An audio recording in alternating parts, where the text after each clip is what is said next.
Shalom, shalom, uvrahá, paz e bênção a todos.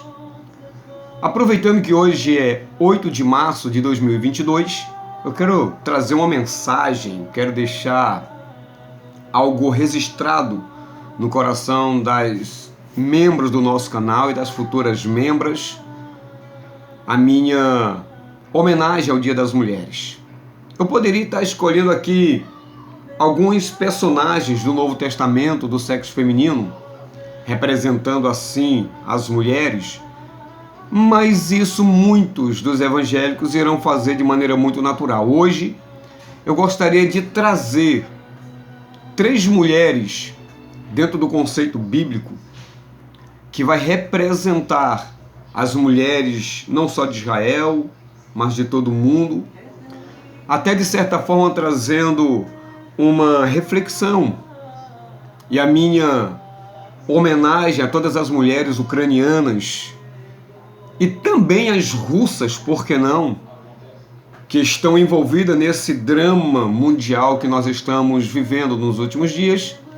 E eu quero aqui prestar minha homenagem trazendo uma reflexão gerada, volto a repetir, aproveitando a aproximação de Pêssah, da Páscoa, e fazer com que você reporte ao livro de Shemot, que é o livro de Êxodo, e ali você faça a sua leitura dentro disso que eu vou trazer como homenagem. Claro que eu vou trazer dentro de um conceito judaico, não dentro de um conceito evangélico, visto que os próprios evangélicos estarão trazendo personagens do Novo Testamento para homenagear as grandes mulheres do Brasil e do mundo.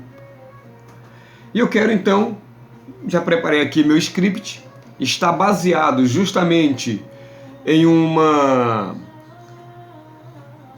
retratação do nosso saudoso rabino Jonathan Sacks, que ele traz uma reflexão sobre essas mulheres, o qual quero ler aqui de maneira muito resumida, mas agradecer a Deus pela vida desse homem, pela mãe desse homem, pela família desse homem.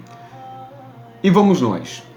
O Seder de Pêssah é o mais comemorado dos rituais judaicos. É a festa mais proclamada. Ela tem uma pompa e uma simbologia extraordinária. E o Seder fala da ordem de como se deve comemorar essa festa. A Agadá lida nessa cerimônia relata o nascimento do povo de Israel, a escravidão no Egito, ou seja, Agadá é a narrativa que se faz dentro do Seder, dentro de uma ordem específica na comemoração da ceia de Pêssah. E ela vai relatar o nascimento do povo de Israel, trazendo à tona a escravidão no Egito, o decreto de genocídio contra os recém-nascidos judeus do sexo masculino, as pragas e os milagres. A libertação do povo de Israel, do povo hebreu, que é o tema central da festa de Pêssah, ocorreu graças ao heroísmo, à coragem, à intrepidez, à ousadia, à sabedoria, à inteligência de 3 mulheres. A história que a Agadá transmite é relatada pelo segundo livro da Torá, o Êxodo, ou Shemot. O relato é bastante famoso. Ela diz: ao longo dos séculos, serviu como fonte de inspiração para milhões de pessoas, judeus e não judeus. A história da escravidão e libertação do povo judeu toca a alma e gera grandes emoções. Fascina e inspira. É uma lição sobre sofrimento e esperança, desafios e triunfos, milagres e maravilhas, heróis e vilões. Todos nós somos conscientes que o grande Israel, ou Jacó, ele desce para o Egito com aproximadamente 70 a 75 pessoas. Se estabelece em Goshen, um dos territórios do Egito, na época onde o grande Iosef, o grande ministro José, o segundo dentro da hierarquia egípcia, está lá governando, recebe sua família, estabelece-os na terra de Goshen, e a partir dali Israel começa a crescer e a frutificar e a multiplicar, e ele começa a ganhar notoriedade.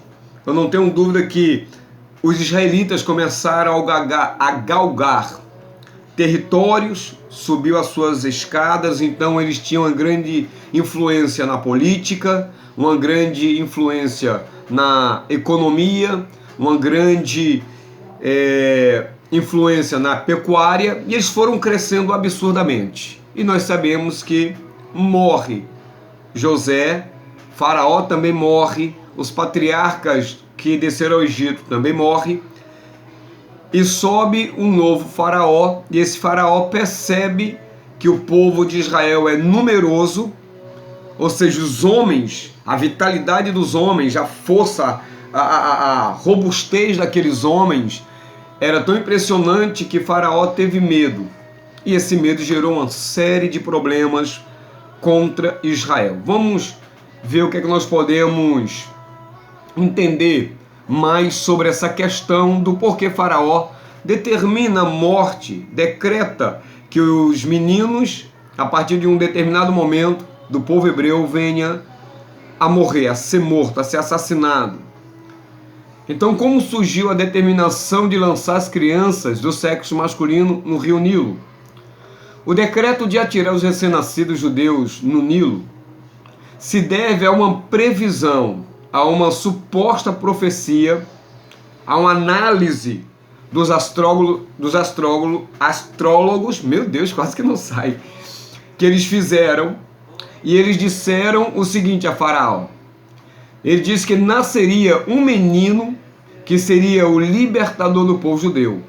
Porém, esse menino, esse libertador, viria a falecer por meio das águas. Faraó, depois que recebe essa revelação, ele recebe dos seus astrólogos que alguém se levantaria entre o povo hebreu que os libertaria e que isso poderia provocar um grande caos entre os egípcios. Faraó então decide, entre tantas outras estratégias que foram fracassadas, implantar então o decreto de fazer com que toda criança do sexo masculino que nascesse em Israel fosse morto, visto que a profecia dizia que um homem se levantaria para tal e ele morreria através das águas. Então Faraó pega uma das mais eminentes deuses do Egito, que era o rio Nilo, e entende que esse menino deveria ser morto justamente por esse deus. Já que o rio Nilo era o deus da prosperidade, da fartura, ele então percebeu que essa criança deveria então ser morta. Em vez de ser um libertador, ele seria morto por aquele deus que seria o responsável para aniquilar, impedir que essa profecia se cumprisse. Então vamos para os relatos dos judeus. Já que o calcanhar de Aquiles do grande salvador dos judeus era a água, aconselharam o Faraó a lançar todos os recém-nascidos dos judeus nas águas do rio Nilo. Essa seria a única forma de garantir a morte do líder judeu, cujo nascimento era iminente. Ou seja, quando chegou aos ouvidos de Faraó que estava para acontecer relacionado ao libertador do povo de Israel, visto também que ele seria, segundo a profecia dos agoreiros, que ele só poderia ser morto pelas águas, então ele decide fazer o que ele fez e que nós realmente lemos nos relatos sagrados. E o nascimento daquele menino era por aqueles dias, por aqueles anos. Faraó seguiu o conselho de seus astrólogos e conselheiros. Moisés foi de fato jogado no Nilo, mas sobreviveu ao decreto genocida e foi o agente divino responsável pela redenção do povo judeu. Aí você deve estar me perguntando, mas o que isso tem a ver com as mulheres e como nós podemos atribuir uma homenagem às mulheres dentro desse pensamento, dentro dessa narrativa, dentro dessa história simples? Olha que interessante. Na realidade, o processo de redenção do nosso povo se iniciou antes do seu nascimento, por meio de 3 mulheres.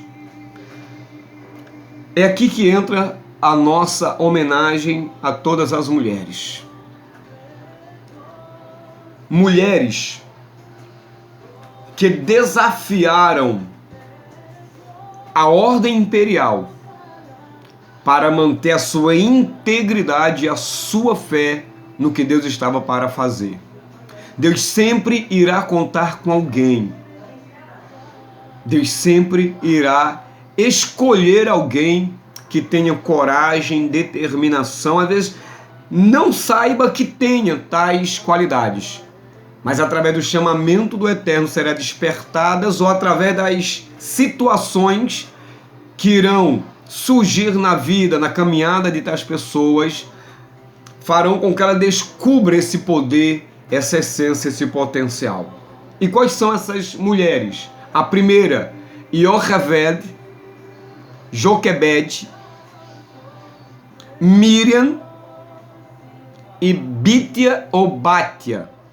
São 3 mulheres do nosso relato, da nossa história, da nossa homenagem, que eu quero trazer à memória de cada um de nós, em especial a todas as mulheres.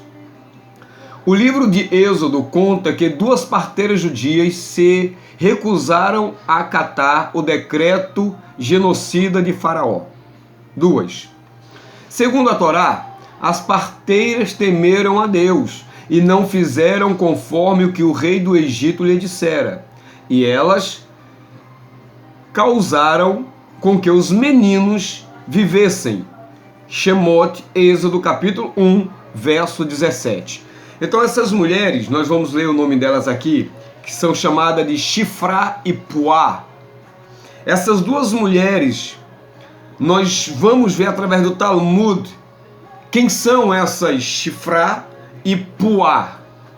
Essas 2 mulheres, uma já senhora e uma outra criança, por incrível que pareça, segundo a tradição judaica, elas desafiaram a ordem do rei, do faraó, do imperador, da divindade representada pelo faraó, e ao invés de jogarem as crianças aonde deveria ser jogada segundo a ordem do faraó, elas preservaram a vida desses meninos. É só ler o capítulo de Êxodo.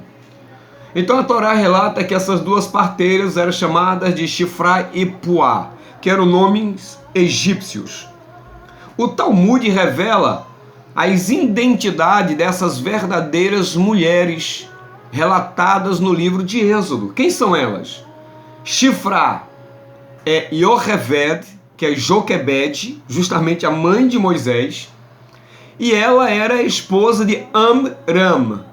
O Amram, eu achei que está Amiram na nossa tradução. E a sua filha Miriam, que com apenas 5 anos ajudava a mãe em seu trabalho. Miriam, a irmã de Moisés, ela tinha um nível espiritual, uma intelectualidade gigantesca que ultrapassava a sua idade, que lhe dava uma maturidade, até porque ela é considerada uma das grandes profetisas de Israel. Então essa Neshamar, essa alma elevada que ela possuía, lhe dava condições, mesmo em tenra idade, de servir a Deus através daquilo que ela ajudava a sua mãe na questão dos partos dentro da onde os hebreus moravam. Conta o Midrash é uma das interpretações que os judeus usam para interpretar alguns textos, diz que, ao ouvir a ordem do faraó de que todo menino hebreu recém-nascido deveria ser jogado no Nilo, Miriam se revolta e diz: que rei mais malvado, pobre de ti, quando Deus for te punir. Só a insistência de Joquebede, que era a mãe dela, em afirmar que Miriam era apenas uma criança, salvou sua vida da fúria do rei do Egito. O que é que nós entendemos aqui? Que Miriam, quando ouviu o decreto de Faraó a respeito dos meninos que nasceriam dentre os hebreus, ela diz na cara de Faraó que isso era um ato de maldade e que Deus iria retribuir-lhe, que Deus iria trazer-lhe a justiça. Faraó se irrita e quase que Miriam morre por conta disso. E Yocheved vai lá e intercede por ela, afirmando ao Faraó que ela não passava de uma simples criança.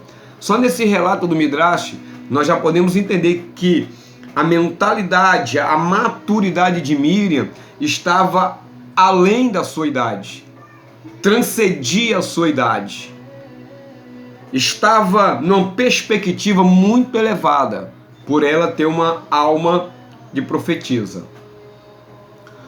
Por temer a Deus, as parteiras não só desobedecem às ordens do rei, como passam a sacudir os recém-nascidos, alimentando-os e os escondendo. Elas fazem o inverso.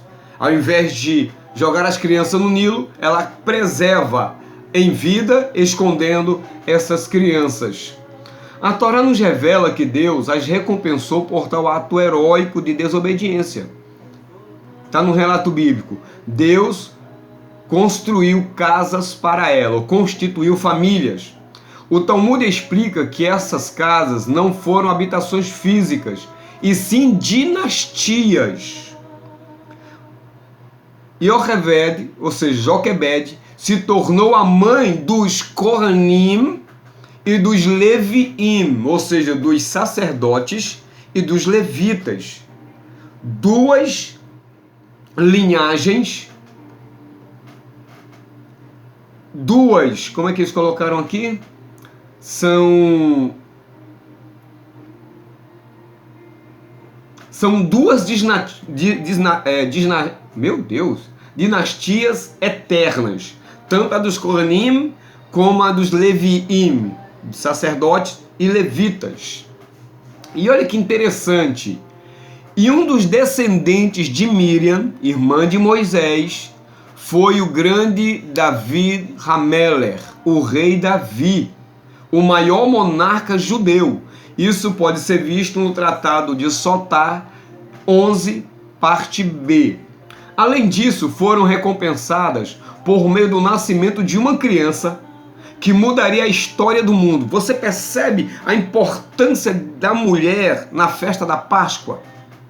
Você percebe a importância das mulheres na libertação que Deus daria ao povo hebreu dentro do Egito para fora do Egito? Você percebe a ousadia, a competência, o amor, a lealdade dessas mulheres, independente da sua idade, em honrar a Deus para manter a vida, para manter o progresso, visto que Deus lhe recompensaria. Como Yocheved e Miriam estava salvando os meninos hebreus da morte, Deus concedeu a Joquebede de gerar um filho para ser libertador dos filhos e filhas das famílias de Israel. As mulheres têm um papel importantíssimo. É só vê-la com o olhar adequado, biblicamente falando. Uma criança que mudaria a história do mundo. Por ter salvado os filhos de outras famílias judias, Yocheved deu à luz a maior alma que já veio ao mundo. Moshe Rabbeinu, Moisés, o nosso grande mestre. Então vale a pena abrir mão de alguns conceitos mundanos para implantar os conceitos divinos, porque os conceitos divinos estão relacionados à vida, à permanência da vida. Miriam, por incrível que pareça, olha o nome Miriam aqui, que um dos seus descendentes foi Davi Hameler, no Brit Hadashah, no Novo Testamento também, nós temos uma mulher chamada Miriam, que deu à luz a um filho chamado Yeshua. Miriam. Foi traduzido para o nosso bom português, não sei porquê, como Maria. E ela foi a mãe do Salvador, abrindo mão da sua vida, abrindo mão de tudo aquilo que ela iria vivenciar sem o que ela viveria se tivesse aberto mão de gerar o Filho do Eterno no seu ventre, um dos descendentes de Davi. Coincidência? Não existe coincidência. É Deus mostrando os fatos e agindo entre os fatos. A história. Mas o nascimento do maior profeta e líder judeu também se deve à sua irmã Miriam. Por quê? Olha o que é que o Midrash vai dizer. Quando o faraó decretou que todo recém-nascido judeu deveria ser atirado no Nilo, e Yocheved e seu marido Amram, líder do povo judeu naquela época, se separaram, pois decidiram que era preferível não ter mais filhos, arriscar que Yocheved desse à luz a um menino e que seria morto no Nilo. Eles se separaram, não estavam dormindo mais juntos, para evitar o enlace matrimonial e, numa possível gravidez, gestasse uma criança do sexo masculino e, através disso, eles fossem obrigados a matar essa criança. Olha o que é que Miriam vai dizer. Miriam foi quem os convenceu ao contrário, dizendo: pai, seu decreto é mais severo do que o de Faraó. Olha a maturidade espiritual dessa menina, que tinha entre 5 e 12 anos aproximadamente. O seu decreto é mais severo do que o do Faraó. Ele só decretou contra os meninos. Pai, mãe, os seus decretos, ou melhor, o seu decreto, pai, estende-se a todas as crianças, tanto os meninos como meninas. E ela, que era uma profetisa, profetizou aos seus pais que eles teriam um filho que seria o salvador do povo hebreu. Lembre-se que, nesse contexto, Arão já era nascido, porque Moisés é 3 anos mais novo do que Arão. Arão está ali. Então você percebe que Arão vai ser revelado no contexto histórico bíblico lá na frente. Mas aqui Miriam, com essa tenra idade, ela foi capaz de persuadir os seus pais a voltarem a ter intimidade, porque Deus lhes tinha prometido que o seu filho, que não seria Arão, mas seria o próximo que viria, seria o libertador de Israel. Isso está em Sotá, capítulo 12, da parte B ao 13, parte A. Mas ainda uma terceira mulher responsável pela redenção do nosso povo. Nós aqui já descobrimos Yocheved e Miriam. Joquebed, mãe de Miriam. Então, nós temos aqui da mesma família 2 mulheres que fez toda a diferença no contexto da libertação do povo de Israel naquela época e que também tem responsabilidade no nosso contexto atual. Quem seria essa pessoa? Os sábios deu ao nome dessa outra mulher de Bitia ou Batia, que era a filha de Faraó. A Torá relata que, no dia em que Moshe foi posto em um cesto jogado no Nilo, Batia foi banhar-se no rio. Ela vê um cesto e um menino que se encontra nele. E aquele menino chorava.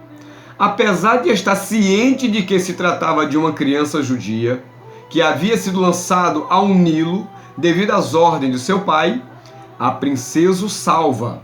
Relata a Torá. Ela teve piedade dele e disse: este é um dos meninos hebreus.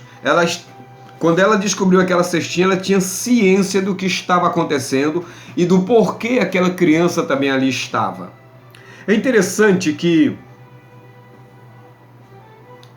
existe uma ideia da seguinte, que essa mulher ela era estéril. Batia, ela era estéril. Então era natural que as mulheres estéreis estéreis, fosse ao rio Nilo se banhar, com a intenção desse Deus Nilo dar-lhe condições de gerar filhos. E talvez essa tenha sido um dos motivos dessa princesa ter ido ao rio Nilo se banhar. Quando a criança chorou e chamou a atenção dela enquanto ela se banhava, e ela foi até a criança, possivelmente ela deve ter pensado: bom, o Nilo não me deu condições de gestar uma criança, mas o rio Nilo me presenteou com uma criança. E quando ela foi ver aquela criança, ela descobriu que aquela criança era um dos hebreus que, por conta do mandato do pai, da ordem do pai, ele foi lançado à própria sorte. E a sorte caiu nos braços dela. Ela não poderia ter filho, segundo uma teoria, então ela vai adotar aquela criança, ela se apieda daquela criança, ela sente misericórdia por aquela criança, ela cria, de uma certa forma, empatia, ela se condói pelo abandono daquela criança e assume a posição de mudar a história, de quebrar o preceito do pai, de mudar toda a conjectura egípcia, mudando toda a história da humanidade, coisa que no momento ela não tinha ideia de que iria acontecer, ou do que iria acontecer. Salvar a vida da criança significaria desobedecer a um decreto real. Isso colocaria a vida dela em xeque, ela poderia ser morta por conta disso. Isso é algo que se poderia esperar de um judeu, não de um egípcio. Muito menos de um membro da família real, a própria filha de Faraó. É notável que Bítia não estivesse só quando tomou essa decisão, o que traria uma periculosidade ainda maior. Ela se encontrava na companhia de sua serva, portanto, corria o risco de que seu ato se tornasse de conhecimento público, chegando aos ouvidos reais, mas nem isso a fez titubear. Mulher de garra, de coragem, de ousadia, de bater de frente com o sistema e declarar que ele está errado através do seu posicionamento. Aí Miriam, que está lá vigiando seu irmão, faz o seguinte: Miriam sabia que seu irmão não pereceria no Nilo. Quando ela vê que a filha de Faraó o recolhera, pergunta a Bítia: devo chamar uma mulher judia para amamentar a criança para você? Bítia diz: vai. Miriam chama Yocheved, a mãe adotiva da criança, diz a verdadeira mãe o seguinte: leve esta criança e amamenta para mim, eu te pagarei por isso. Lindo, né? Eu não vou comentar, que aí você vai pensar e o meu tempo é muito curto. Tal episódio evidencia a fé e coragem de Miriam. Ela nunca perdeu a esperança de que seu irmão sobreviveria para salvar o seu povo. Miriam tem a audácia de propor à própria filha de Faraó um plano para salvar o menino judeu. Ela sugere que Joquebed, a verdadeira mãe de Moshe, haja como se estivesse amamentando uma criança egípcia até que Bítia possa adotá-lo. 3 mulheres de coragem, de ousadia, de hombridade. Yocheved, Miriam e Bítia conspiram para salvar a vida de Moisés do decreto genocida de Faraó e, através disso, muda a história do povo hebreu, do Egito e da humanidade. A Torá então nos conta que após o período de amamentação, Yocheved o trouxe à filha de Faraó e ele foi para ela como um filho. Êxodo 2:10. Apesar das ordens do pai, o poderoso rei do Egito, Bítia, adota a criança e a cria no próprio palácio do Faraó, o arqui-inimigo do povo hebreu, e o cria como filho. É ela quem dá ao menino o nome de Moshe. Ensina nossos sábios o seguinte: o maior dos nossos profetas possuía vários nomes, inclusive aquele dado por seus pais quando nasceu, que era o nome de Tuvia, ou Tuviá. Mas na Torá, Deus sempre chama o menino de Moshe, em reconhecimento à mulher que o salvou e o criou.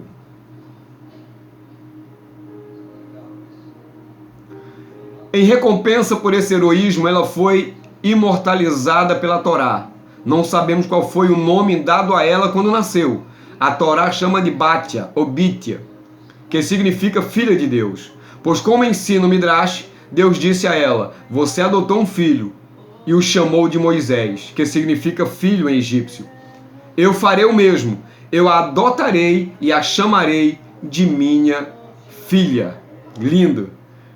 E Bitia é a única egípcia que não foi atingida pelas 10 pragas.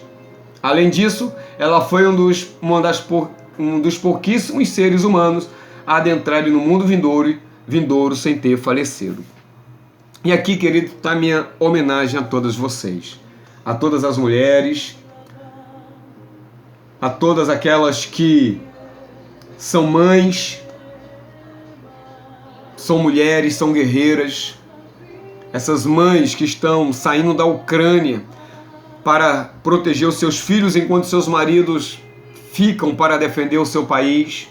A minha homenagem também é aquelas mães, as mulheres solteiras e casadas russas que não aceitam o que está acontecendo entre Rússia e Ucrânia, e para todas as mulheres do meu Brasil, mulheres que fazem a diferença, mulheres que enfrentam obstáculos, desafios, que são mães, amigas, mulheres, são profissionais, são mulheres.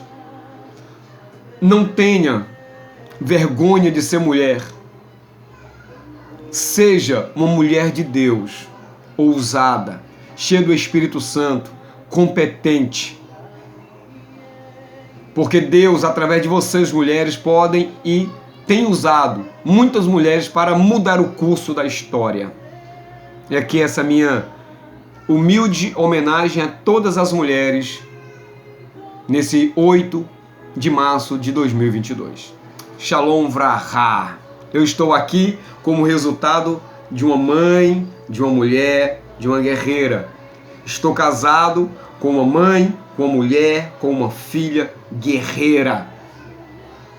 Estou trazendo essa homenagem a todas vocês, trazendo um pouco da cultura judaica dentro da perspectiva dessas grandiosas heroínas para homenagear a todos vocês, tá bom? Shalom Vraha, paz e bênção e até a próxima.